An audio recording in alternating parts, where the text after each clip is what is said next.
Bonjour et bienvenue, une fois n'est pas coutume, dans ces caves pour ce nouvel épisode d'itinéraire en Val-de-Loire. Nous sommes sous les caves de Robert et Marcel, en plein cœur de l'appellation Sommes-Champigny, dans ce que l'on appelle un chai à barrique, et même plus précisément un chai d'élevage. Alors vous me demandez qu'est-ce qu'on élève? Bien entendu, dans une cave à vin, on élève du vin. On les élève dans ces tonneaux, issus de fûts de chêne français. Ce sont les grandes cuvées qui méritent effectivement d'être élevées sous bois. Ce n'est pas le cas de toutes les cuvées. On va y revenir dans un instant, mais je voudrais vous parler de vinification. Il y a une définition assez logique. Vinifier, c'est transformer le raisin en vin. Et les vinificateurs sont les œnologues qui effectivement font cette opération. Parce que spontanément, à votre avis, quand on part du jus de raisin au départ pour aller on ne sait où, dans un premier temps, et qu'on ne maîtrise pas les choses, eh bien on obtient du vinaigre. Et oui, voilà, bravo pour ceux qui ont pensé. Mais sinon, pour pouvoir faire du vin, ça fait appel à une technique très particulière. On fait l'expérience du départ, l'empirisme des générations qui nous ont précédés, et puis depuis un certain nombre d'années, on doit à Pasteur d'ailleurs, à la fin du 19e siècle, d'avoir mis en place un peu les premiers éléments de l'œnologie moderne. Là, donc, on maîtrise effectivement le process de fermentation. La fermentation, c'est donc la transformation du raisin, du jus de raisin sous l'effet de la levure, et notamment le sucre, sous l'effet des levures en alcool, de manière à produire effectivement du vin, et ensuite même une deuxième fermentation qui est soit bloquée, soit provoquée, soit qui s'enchaîne directement. Ça s'appelle la fermentation malolactique, transformation de l'acide malique en acide lactique, avec une dégradation des deux acides et une modification notamment, perte d'un petit peu d'acidité, augmentation du pH, mais très intéressant pour la stabilisation des vins. Alors rentrons un peu plus en détail dans le process de vinification. Prenons l'exemple par exemple de cette cuvée de Bourgueil 2018, Cornelius de la cave de Bourgueil, élaborée à partir de Cabernet Franc. D'abord, on fait une sélection de parcelles.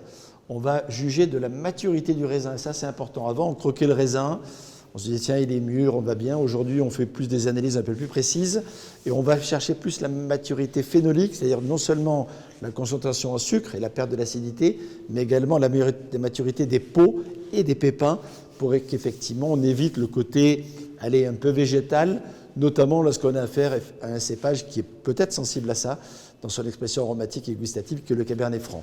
Donc, le choix de la vendange, c'est la clé d'entrée, le là, pour faire en sorte de pouvoir produire un millésime de qualité. Ensuite, petit rendement, ici, 45 hectolitres à l'hectare pour ce millésime-là. Le raisin est cueilli.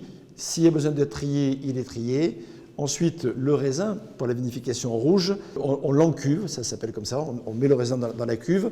Il peut être éventuellement passé au fouloir ou non, ou partiellement, c'est-à-dire que soit on écrase un peu le raisin, soit on laisse des grappes entières, soit on mixe un petit peu les deux pour pouvoir effectivement remplir la cuve.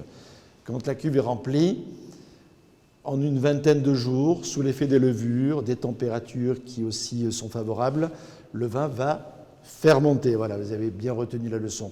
Il va fermenter, donc transformation du sucre en alcool sous l'effet des levures, production de gaz carbonique. On dégaze également pendant cette période-là 20 jours de macération et de fermentation.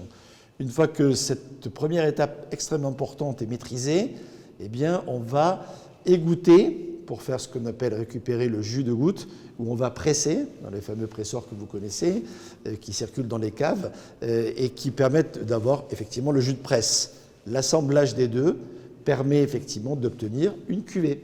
Et cette cuvée va ensuite être rassemblée dans une grande cuve de confort, j'allais dire, en tout cas de passage, avant, si c'est nécessaire.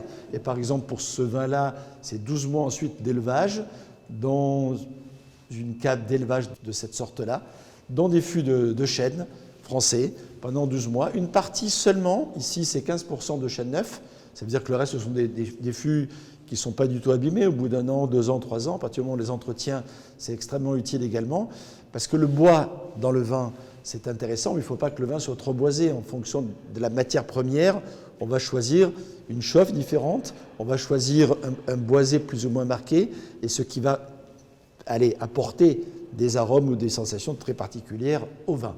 Alors on va déguster la cuvée Cornelius 2018 de la cave de Bourgueil, avec une magnifique robe rouge concentrée, très brillante, très éclatante, de très jolies larmes également, aromatiquement parlant.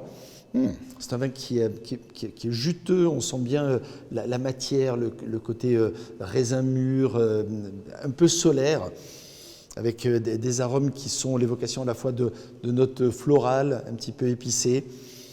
Il y a à peine ce côté un peu frais, classique de ce cépage, mais il y a surtout beaucoup de fruits, côté cassis par exemple, la mûre également, qui est très très agréable.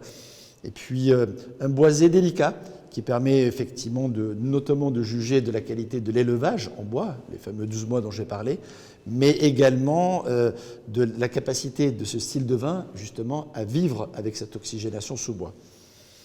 En bouche,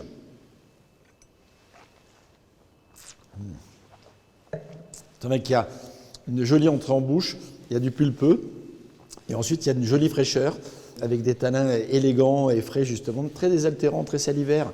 Donc on a une gourmandise en fin de bouche qui est très très agréable. Il faut dire que ce millésime 18 c'est assez solaire et on le retrouve bien dans ce vin qui est parfait avec des petites charcuteries fines, de chez s'il y en a dans la région, des viandes rôties, même des gibiers.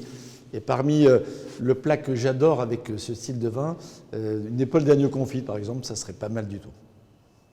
Depuis de nombreuses années maintenant, je collabore avec un ensemble de vignerons et de caves coopératives du Val-de-Loire pour illustrer, pour élaborer une gamme de vins à travers ce vignoble dans sa grande diversité. Par exemple, le vigneron de la Noël du côté du Muscadet, la cave Robert et Marcel sur Saumur et Bourgueil, les vignerons producteurs de Vouvray, la cave de Saint-Romain dans le Cher, les vins du Vendômois et leur célèbre Pinot de Nice, et enfin un cru rare qui s'appelle les vignobles du Paradis dans l'appellation Chinon.